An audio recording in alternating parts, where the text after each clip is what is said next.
Hi guys, we are going to be looking at how to record reimbursable expense and the payment thereof. So we have an account to track this reimbursable expense to ensure that we'll pay back to this staff. So let's say a staff decide to, maybe because we deal with, we have the option for reimbursable and there is a form to apply to get funds. So before you just go ahead and spend, then we'll reimburse you, right? So I'm going to go ahead and create a general journal entries. Okay, so let's just use this as entry number 120, depends. So now let's say one of our staff spent 25,000 for travel expense for a job that we are supposed to pay for, but of course we have reimbursable option. So we are going to select reimbursable. Now notice how this is other current liability. It has to be a liability account. Then I'm going to track this to the employee. I'm going to tag it to the employee, right? So this is the employee that paid. So I'm going to go ahead and save for travel expense on the 19th of June. So if I click save and close, so once I go to the report, so let's look at profit and loss. So we have says, okay, so I want it to be just today. So you can see the travel expense of 25,000.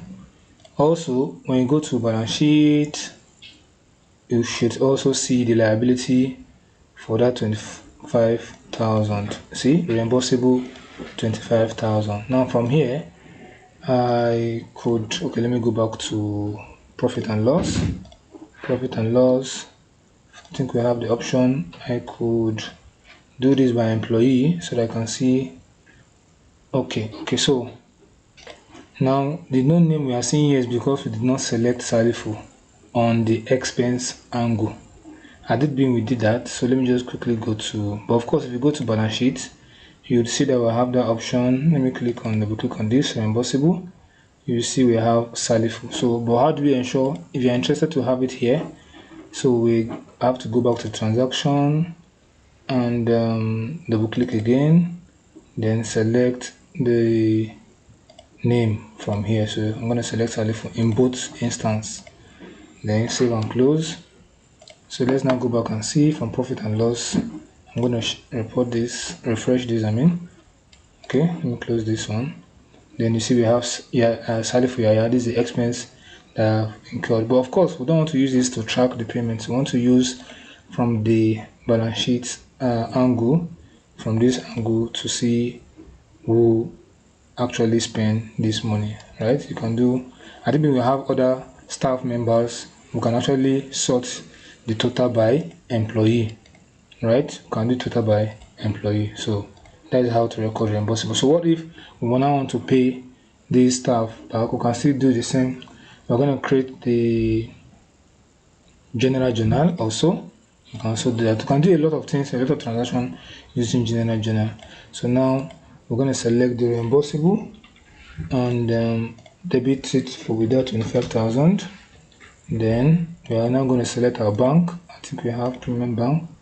Then I will also have to select the reimbursable so that it shows that it's an in and out. So let's do save and close. So I'm going to refresh this, and from now you see that we have 0. So we're no longer owing this particular staff Yaya Salifu. So you see, when you go to profit and loss, you see that it's still showing Yaya Salifu. So this will be the wrong way to track the payment. Of course, you can use this to see what has been done so far by each of the staff in case you have more than 1 or 2 staff. But when you come to the balance sheet angle, this is where you're supposed to go to through the liability. Then you see that there's an in and out, there's a payment for that reimbursable, and that is all.